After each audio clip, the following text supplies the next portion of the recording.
Welcome inside the captain's quarters with head coach Peter Mannino.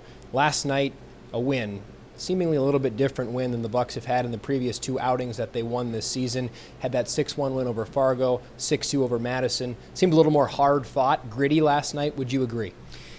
Yeah, I mean, we had a lot of offense in those other games. I think the penalties that we had in the first period played a lot into that. You know, we were going there. We started to feel some speed. We were getting some opportunities both ways. It was a fast game.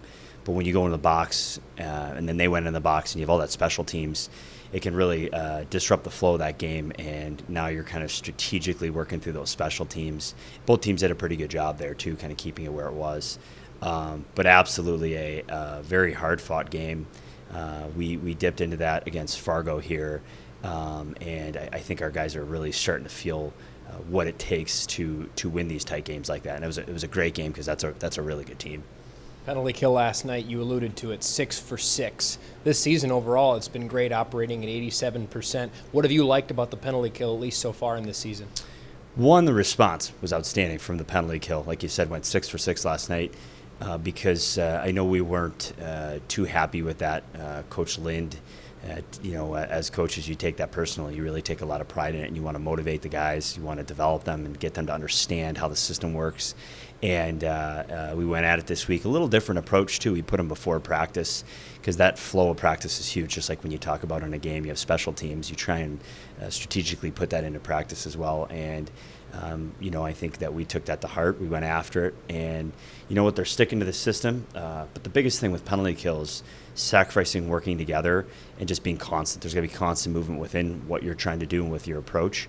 And those guys did a great job. We were really happy last night. And we still got 2 more here to finish up.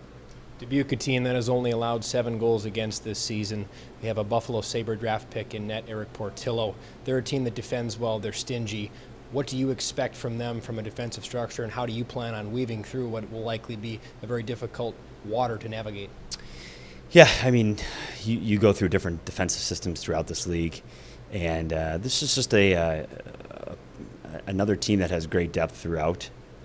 Portillo's a great goalie. He's got great size. They do a good job of keeping him at bay, taking him right to the middle of the ice, and all those good things you hear throughout the league. And systems are systems, but essentially we focus on our approach. We're a fast team. We're skilled, and we want to play that way. We want to disrupt their approach and what they're going to try and do.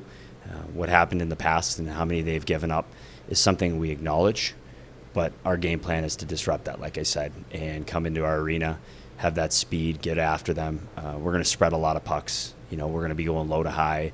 We want to use our D. We want to loosen up that area, so we got to have them front those pucks. And then if we could pop it down low and cycle and use a lot of goal line plays, we do that against anybody. So that'll soften up any defensive system, and we just have to work harder than that team. That's simple as that. But this is it's a good team. We'll see how we match up. A few names on the board behind you here. A couple shout-outs you maybe want to give to the social media crowd? Since we switched to video here, I think it'll just speak for itself. The numbers give you rankings. So the one there on the bottom, it's a tough one. Thanks for this time, Peter, and good luck tonight. You got it, Ben.